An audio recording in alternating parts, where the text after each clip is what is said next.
Esto es Historias de la Historia. Dirige Fernando Lumbreras.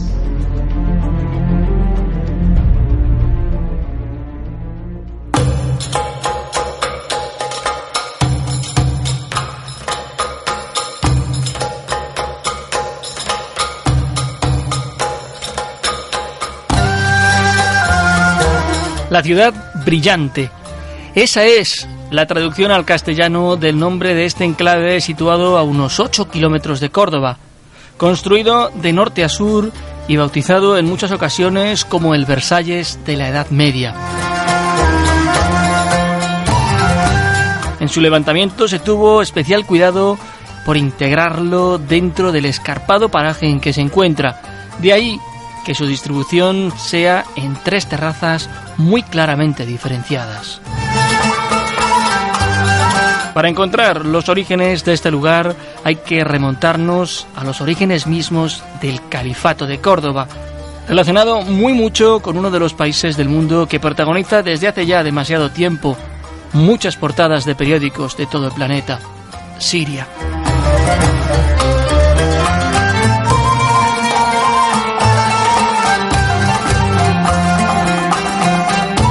En el año 750 de nuestra era, los abasíes derrotan a los omeyas en Oriente Medio.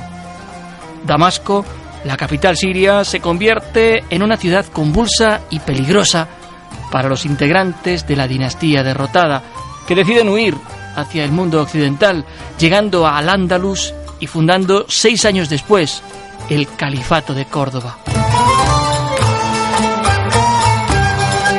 Abderramán I no llegó nunca a proclamarse califa de esta ciudad. Sí lo hizo, no obstante, uno de sus hijos, Abderramán III, quien no solo se dedicó a poner fin a las revueltas intestinas que ponían en jaque su mandato, sino que fundó su propio califato en Córdoba, como medida para no demostrar sumisión a los abasíes que controlaban Siria y lo que hoy es Irak, pues no en vano tenían su capital en Bagdad.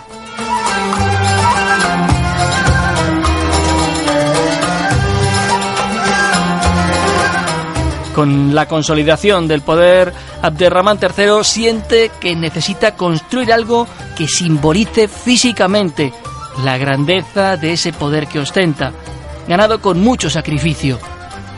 Es entonces cuando proyecta la construcción de una ciudad palaciega en la que puede establecer su residencia y demostrar su poderío frente a sus rivales, que los tenía y muchos.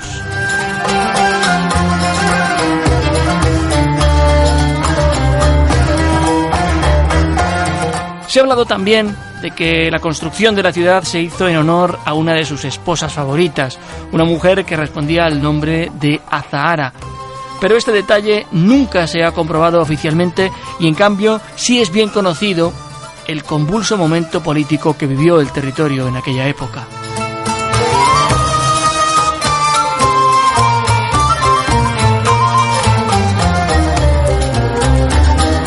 A finales del año 936 comenzaron las obras de construcción que fueron encargadas al maestro mayor Maslama ben Abdallah. Nada más y nada menos que 40 años se prolongaron los trabajos que el propio Abderramán III no pudo ver concluidos, siendo el hijo de este, Al-Hakam II, quien trasladase su corte, así como los distintos organismos que la componían, tales como una casa de la moneda, una mezquita.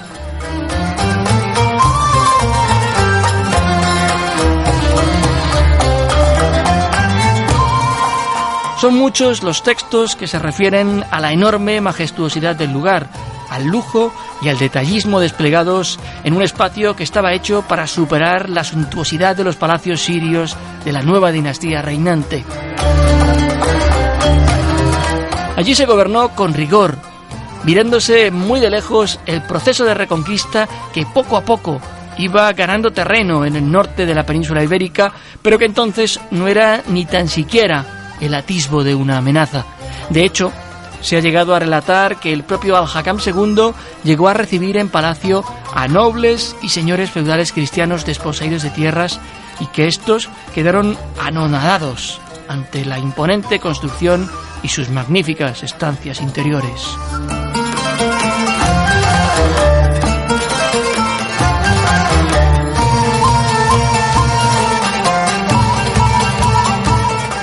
El califato cordobés miraba con interés dos puntos importantes que tenían que ver con la salvaguarda de sus propios intereses. Uno eran las rutas comerciales subsaharianas que controlaban los fatimíes en el norte de África. El otro era Bizancio, la puerta de Asia y sus caravanas que llegaban incluso a la mismísima China.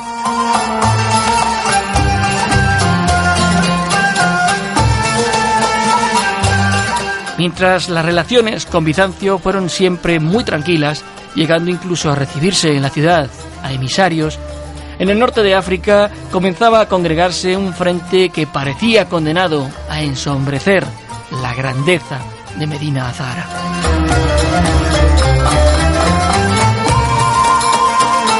Hisham II, el inquilino del palacio entre los años 976 y 1016, tuvo ante sí un importante desafío: pelear contra el cada vez progresivo auge de los reinos cristianos del norte.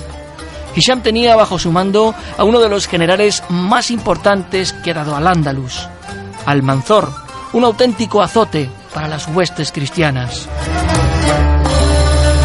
Con el caudillo, la expansión del califato puso en peligro León, Pamplona e incluso Santiago de Compostela, de cuya catedral robó las campanas, trasladándolas hasta la mismísima Córdoba.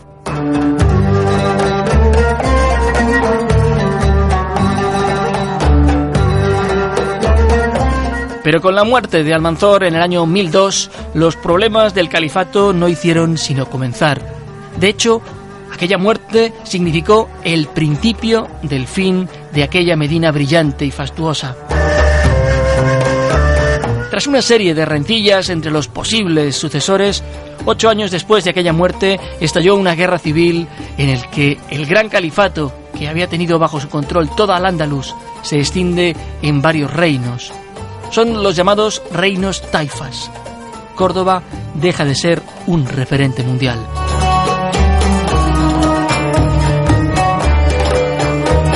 Fue durante la guerra civil previa a la división del califato que Medina Azahara se abandonó, siendo saqueada y destruida hasta casi su olvido.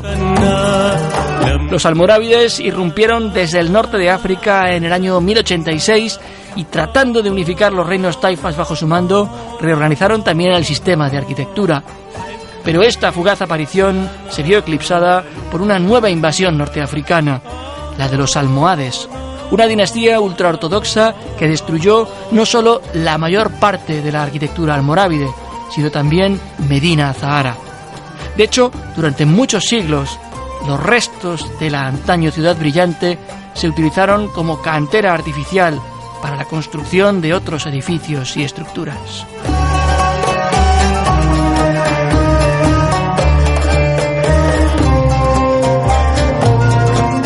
Inexorable, el paso del tiempo trajo consigo el abandono del lugar. Todo había quedado reducido a un campo de ruinas de cierta extensión.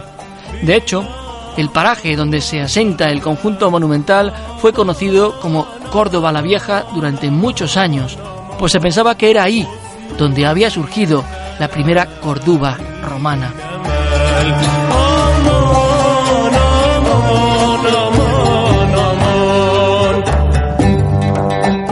Pero en el siglo XVII, Pedro Díaz de Rivas fue el primero en intuir que bajo el suelo de esa denominada Córdoba la Vieja no había ruinas romanas. Su evidencia se basaba en el hecho de que sobre la ciudad ya había demasiadas ruinas de esa época como para que también a las afueras existieran gran cantidad de vestigios. Dejó caer que lo que allí había bien podría ser el palacio de Abderramán III.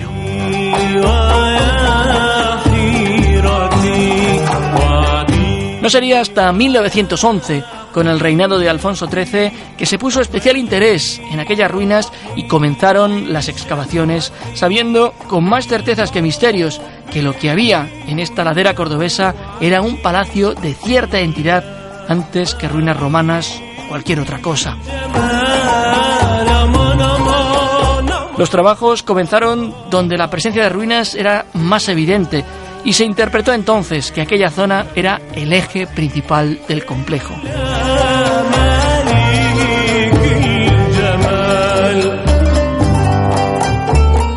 En 1923 muere Ricardo Velázquez Bosco, el arquitecto responsable de la excavación. Sus sustitutos decidieron excavar una serie de zanjas para delimitar el perímetro del complejo, pero no se pudo llevar a cabo este proyecto por lo extremadamente difícil que resultaba.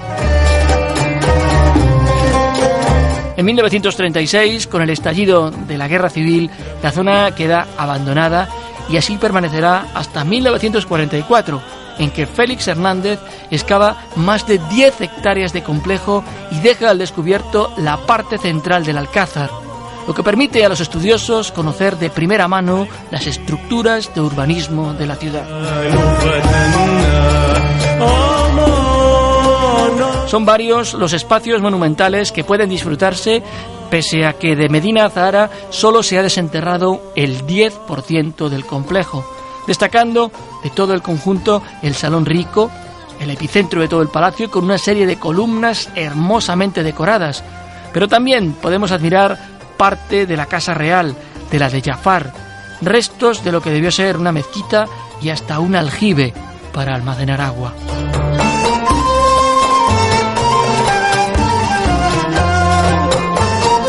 Y por si todo esto fuera poco, no debemos circunscribir a Medina Azahara como un mero espacio arquitectónico. En su entorno se ha llegado a encontrar una serie de objetos de uso común profusamente decorados.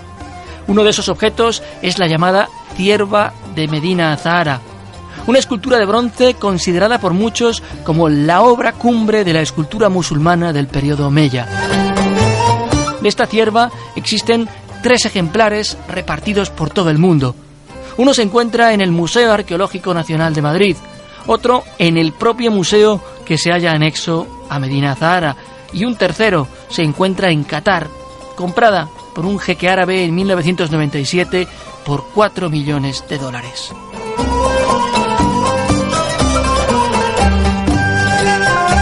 En el parisino Museo del Louvre uno puede encontrar también varias piezas pertenecientes al enclave desde el que estamos hoy llegando hasta vosotros. Concretamente hay 2, el aguamanil, que seguramente salió de España durante el saqueo francés en tiempos de la Guerra de la Independencia, y el famoso píxide de Almugira, una caja cilíndrica de marfil con una fantástica decoración. No podéis perderos este fantástico enclave histórico si visitáis Córdoba y sus alrededores, en el que desde el año 2009 se encuentra abierto un museo que permite vivir de un modo mucho más intenso vuestra presencia en este hermoso conjunto.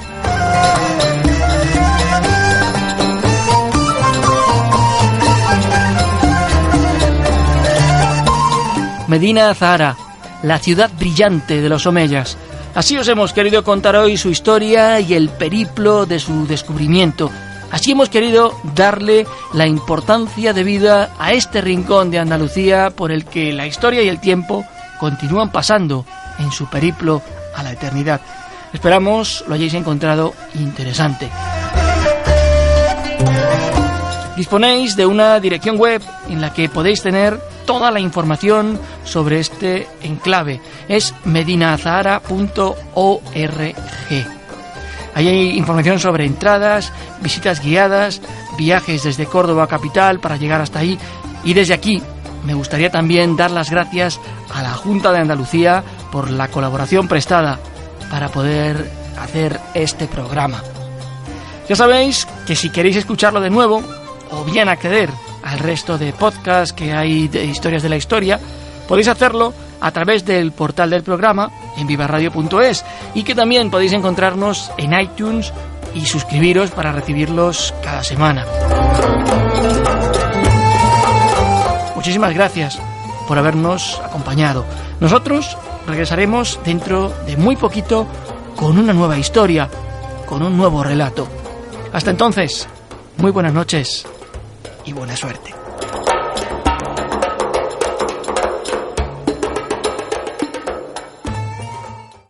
Viva Radio, tu radio de viva voz.